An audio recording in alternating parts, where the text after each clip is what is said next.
Just wanted to talk about buying power supplies, and one thing that you should always keep in mind. So for example, here for a build that I'm doing, I wanted to put a GTX 770 in one of these nice Optiplex pre-builds. Actually, this is a Dell Inspiron 660, same kind of deal. So I was looking for a nice budget power supply.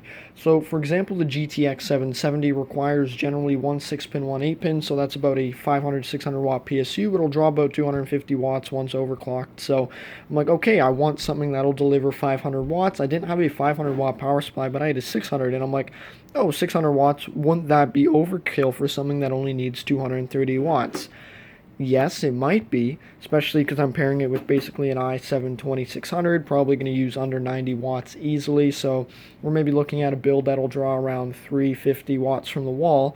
But one thing I really want to just talk about here is that, okay, it's advertised as a 600 watt power supply, but the biggest thing is always check their specs, and especially the 12 volt rail. So for example, this Thermaltake 600 smart power supply says 600 watts here, but take a look at this.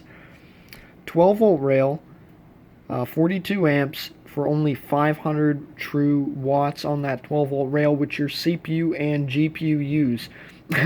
And then they give you 17 watts of 5 volts, so I guess you could hook up a ton of hard drives with this, or SSDs actually. But yeah, basically my point here is always check the proper specs for your power supply, because yeah, it's advertised as 600 watts, but it's just as good as any 500 watt 80 plus bronze rated EVGA power supply. Because I know the EVGA power supply, that the 500 watt gives you 480 watts on the 12 volt rail. This Thermaltake only gives us 504.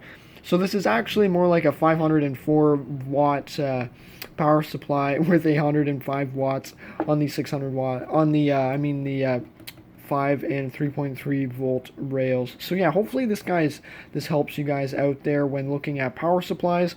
Just remember, always check how much wattage is actually available on the 12 volt rail, or how much amperage is there.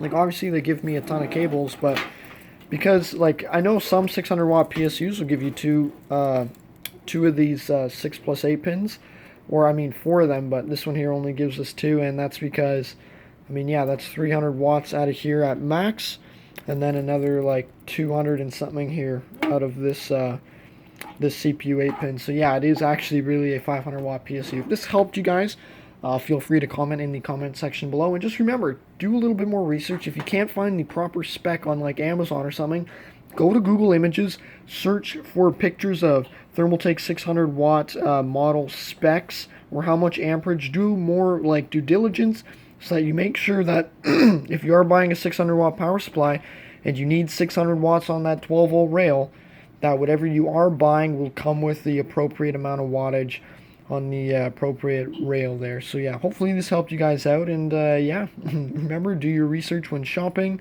and yeah, take it easy. Cheers.